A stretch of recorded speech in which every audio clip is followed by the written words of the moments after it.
All right, so we're live.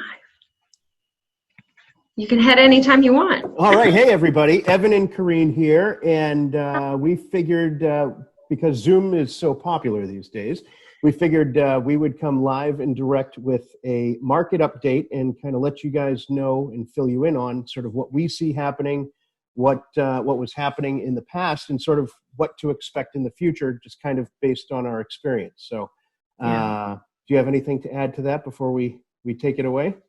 Yeah, no, I think, why don't we start with giving sort of an overview of the market leading up to COVID. So what Sure. were we seeing right before, I'd say, the second week in March? I think the biggest trend that we were seeing, inventory was at like a historic low. Yeah. And so, there wasn't a lot of properties for people to choose from. It was right at the beginning of what was going to be a super busy spring market. Mm-hmm. We were seeing, all sorts of multiple offer scenarios, bidding wars, lots of people at open houses. Everything was really competitive.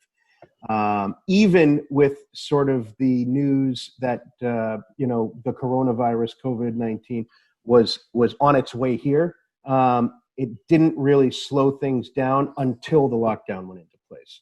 Yeah. I think you had some buyers that you were working with too that kind of had some similar situations and whatnot too. Yeah, I think when things first started, we were still seeing quite a few number of people visiting open houses, and as you said, multiple offer situations. There's absolutely still a demand out there, Yep. and the inventory, which was relatively low, as you mentioned, has only gotten smaller. Right. But those buyers, some of them maybe have gone away or sort of put things on pause, if you will. But for the most part, there's still a good number of folks out there that are very serious and still looking. There's a lot of, I think what's interesting too about, we work with buyers and sellers, so we sort of see both ends of the spectrum, if you will. And I think one of the things you and I were talking about yesterday was that the number of buyers is reduced, the number of homes is reduced, but that demand comparatively is still high, right? Yeah. And we've seen that a lot of the buyers that were out there before may have been on the fence, like thinking about buying, may have put their search on hold. While other buyers sort of see this as an opportunity to get in and maybe they can get some deals. So, and then you have your people that absolutely have to move anyway. So yeah, still, it's not bad. It's really not bad out there. It's just things are limited in sort of how we approach the selling side of things. So. Yeah. Well, I think that's a really good segue into sort of our next point. Let's talk about some of the changes that we've seen in the past few weeks. Now that COVID-19 is out there and we've got these stay-at-home mandates from the governor, sort of how has that been affecting the real estate market from your perspective? Well, like you said, a good segue. And I think the most important thing to sort of pay attention to, buyers are fewer, but they are serious. Yeah. Generally speaking, there are some people that are looking for deals, and this sort of a scenario kind of is a good opportunity for people to kind of test the market in terms of who's willing to deal and who isn't. But besides that, the majority of the buyers that are out there are serious. They either have to move, need to move, or I don't know if you're like me, my house is feeling smaller and smaller every day. So maybe people are looking to kind of, look for bigger houses and a little bit more elbow room, There was an article in the Boston Globe this week. I don't know if you saw it, but is this going to result in a mass exodus from, urban centralization? Are people going to want to just get a little more room, a little more land, a little more space after all of this? Totally. I tell you, there's no better time to be selling the suburbs than right now. I can't even imagine, seriously. And I'm kind of like, joking when I say this, but like if you lived in an apartment or if you lived in like a small condo, I know.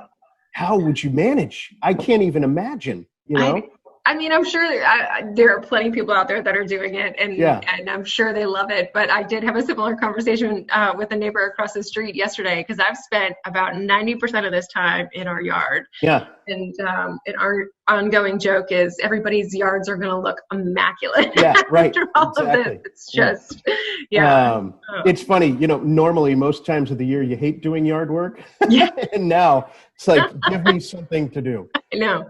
So, very real. Yeah. But I think that goes back to the point too, you were mentioning there are fewer buyers out there, but the ones that are shopping are very serious. And, some folks have said, well, why would you want to move now that I've been talking to them? There's a whole host of reasons that people need to move. And a lot of those reasons are still out there despite what's happening. So, so you never know anybody's motivation for buying or selling. As you said, maybe for some of the inventory that's been on the market a little while, there might be an opportunity to, take advantage of getting a deal or a better price if they're really looking, to get it off the books. Or, there are chances for opportunity out there right now. So I don't think it should kind of go to the wayside. I think one other thing from a buyer perspective, sort of an advantage to a buyer right now, is because you don't have the open houses and you don't have all the traffic, those sort of crazy bidding war scenarios are not happening. There are still properties going over asking. We just put a condo under agreement in Somerville, and it did go over asking. But, by a little bit, not by like 30 grand, 40 grand, 60 grand. Like we were starting to see in February, March. Right. So I think pricing is definitely a bit more realistic.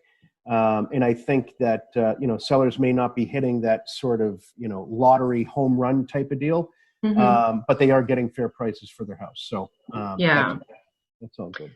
No, that's good to know. And I think that kind of speaks to the two key points we always talk about when selling a house. It's really all about pricing and marketing. So do you have the right price, and do you have the right marketing strategy? Are you hitting the right target audience? And I think that's something that's really shifted quite a bit over the past couple of weeks with COVID-19 and the stay-at-home order. I think that a lot of people obviously are turning more to digital technology, whether it's, using Facebook Live, Instagram, IGTV, YouTube, whether Zoom. you're doing, Zoom, all sorts of virtual tour options. I know we had talked about some of the things that you've gotten lately were those 3D goggles where, people could kind of do those virtual tours through a home, but just different ways to help people sort of keep that secure boundary in place if they'd like while they're still looking. But it does prove that it's really all that much more important right now to get amazing photography, videography, and make sure that you're working with a group that can really elevate the profile of your home in a digital platform. Right. I think one nice thing is, we pride ourselves on being sort of technologically advanced, and we use the best photographers, the best videographer, et cetera. Best drone. Best drone.